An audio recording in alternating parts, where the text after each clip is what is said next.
Cancer. This is your April 2025 soul story. If you have a sun, rising, moon in the sign, this is your reading. It's Romy. Thanks so much for joining me on the channel. Really appreciate you. We're going to open up for you this month with the energy of the Six of Coins. And I love this for you because it's definitely about being open to receive. I think the question from the universe is, are you ready to receive? And all of your intention and all of your focus and all of the choices and the actions that you're set to take through the course of April are geared around this understanding that you are in fact ready for the things that are destined to be showing up for you. Now, the start of April, on the 3rd, we see Venus conjunct with the North Node, and there's something quite fated about the conversation astrologically. So pay attention to what is showing up, what you're thinking about, what's happening around you, because there's almost like a heads up of a direction that you're moving towards, and also one that's helping to support you seeing yourself in a new light.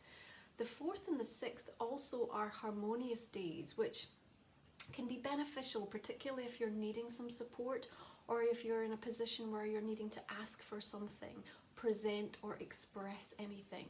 That's further helped by the fact that on the 7th we've got Mercury stationing direct in Pisces.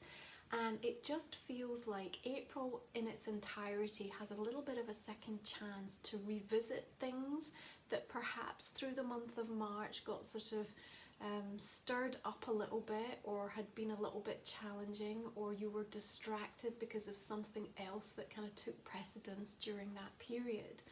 Now, the full moon in Libra arriving on the 12th also sees Venus stationing direct, okay? Now, that full moon also has a Chiron Cazimi taking place. It's really healing. It's a very balancing energy and probably much needed. And that Six of Coins tells me that the reciprocity, the give and take, the sort of meeting on the same level, being on the same page, this is the type of energy that you're working with. What is clear though is that something has to change, and you know, if you're considering whether you need to let go or release, the time is always to let go the minute that you're in consideration of that. So there is something coming in at that Libra full moon that's sort of demanding it of you. Now, I want to say to you, you know, that their chaos, their drama, their indecision, their view of the world, whoever that is, whether it's someone very close to home or something that you're observing in the collective, it does not have to disrupt your reality. And I think it's incredibly important because this is a very healing month, but there's still a lot of friction.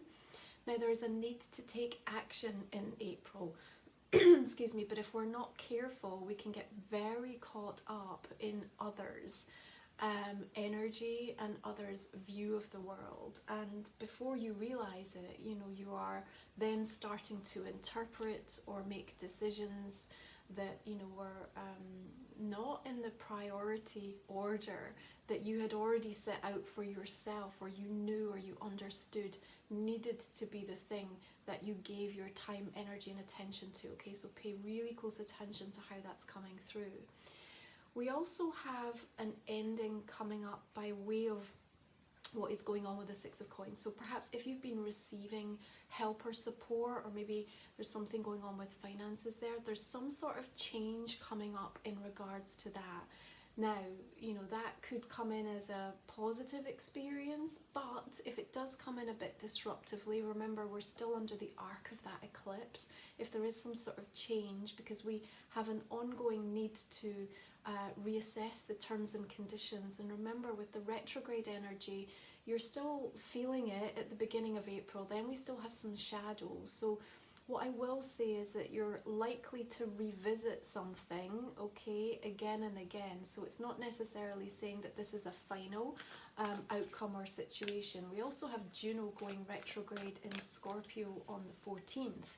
And the same day Saturn is conjunct the North Node, and there's a little bit of a leveling karmic check in there. Now remember, the energy of death also links into Scorpio, so something highlighted, and that can be a time that sort of does stoke up a little bit of jealousy or envy, or, you know, some secret revelations that need to be understood. But Saturn coming in as that great leveling influence also says, you know, this needs to be taken into account, this needs to be understood, this needs to be factored in and help to enable you to sort of reevaluate. And I think that's another big sort of focus for you in April, Cancer. You've got this huge reevaluation underway, okay?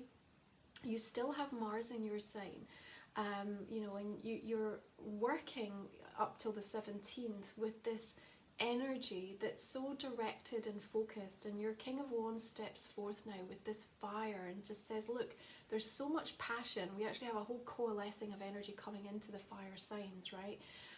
There's so much passion, but there's also in April an opportunity for genuine, grounded transformation. And this is important for you to hear, because you may find that some of the patterns repeat themselves, but you're not who you were.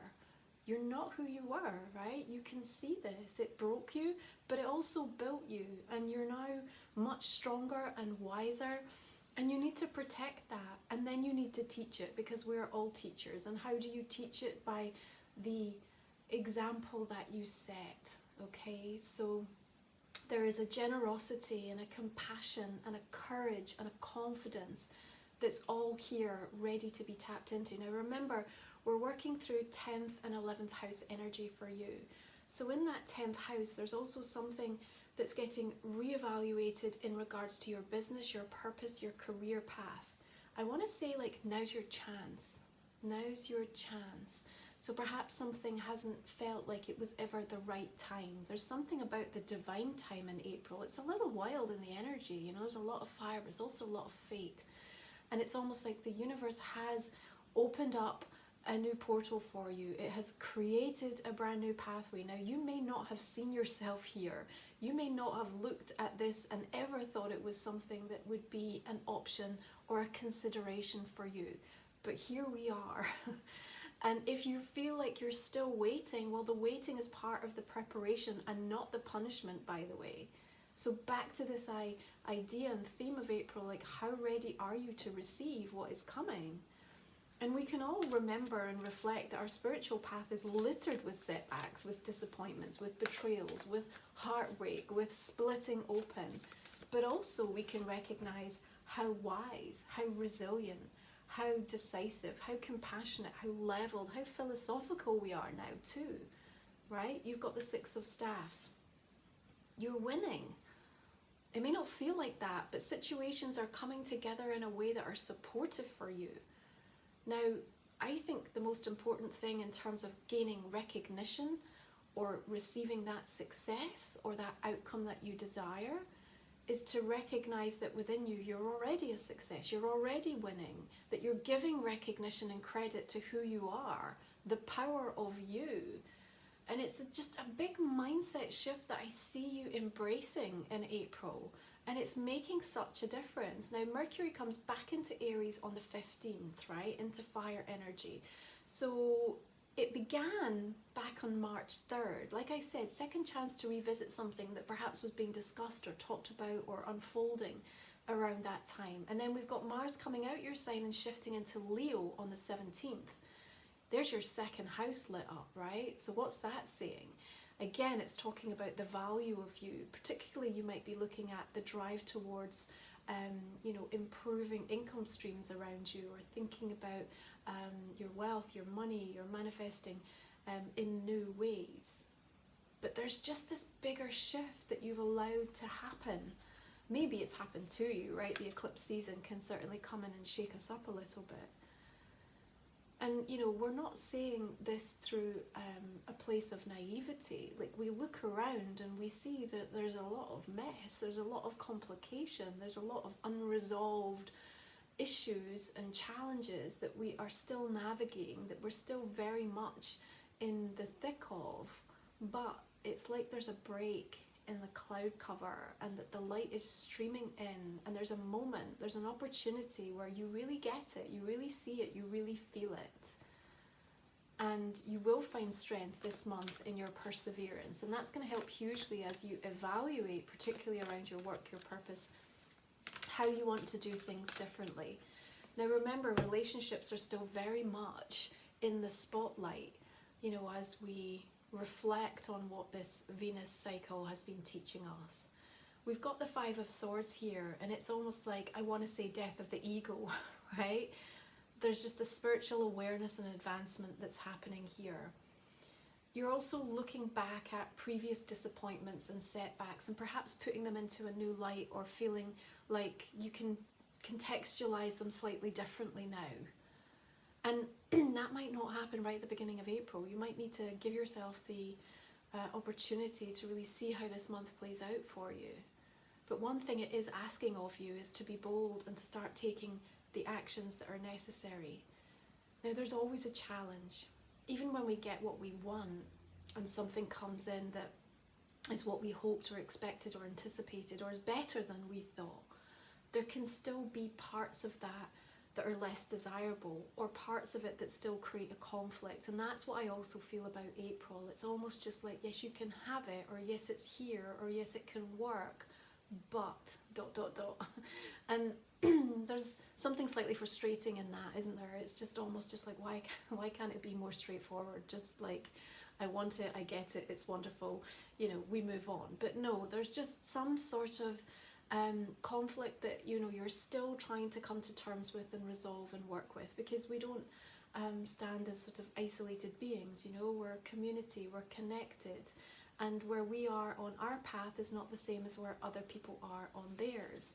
And when you particularly come into Taurus energy, that 11th house, you know, community, friendships, groups you're a part of, all of this is highlighted. So it may be that there are things going on for you that are starting to come together, or you're understanding the solutions, or you're feeling re-inspired, or whatever it is, but then you're challenged, or you're projected upon, or there's just stuff that's still in the undercurrents that's coming up in and around the connections and relationships in your life. Okay, now I want to call out the 20th because we do have Mars opposing Pluto, and it's a little volatile energy. It's somewhat of a clash energy, so that conflict can be felt as a bit of a crisis point internally. You might be really in disagreement with your heart and your head, but there's this bigger transformation underway, and it's almost like you kind of have to yield with it.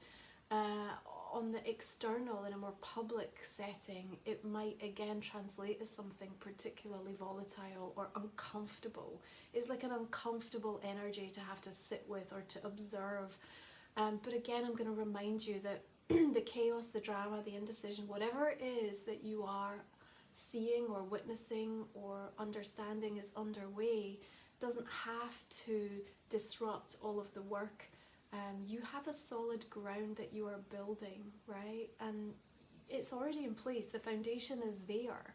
But what we're seeking is this lasting sovereignty, not just in the moments when you feel good, but also in the moments when things aren't good. And there is continued, you know, feelings that can disarm you, or conflict that continues, right? This is where the resiliency comes in. So keep that in mind. But also know that that Five of Swords doesn't have a huge amount of power behind it. What does is that energy of the death as major arcana, and your approach is embracing that King of Wands. So what do we have? Ten of Swords. Well, look, there's a release point that has to happen. There's a letting go that is coming through. There's almost like a burning of bridges moment. And maybe you'll sort of wonder, is this the right thing to do? You know, I'm not sure.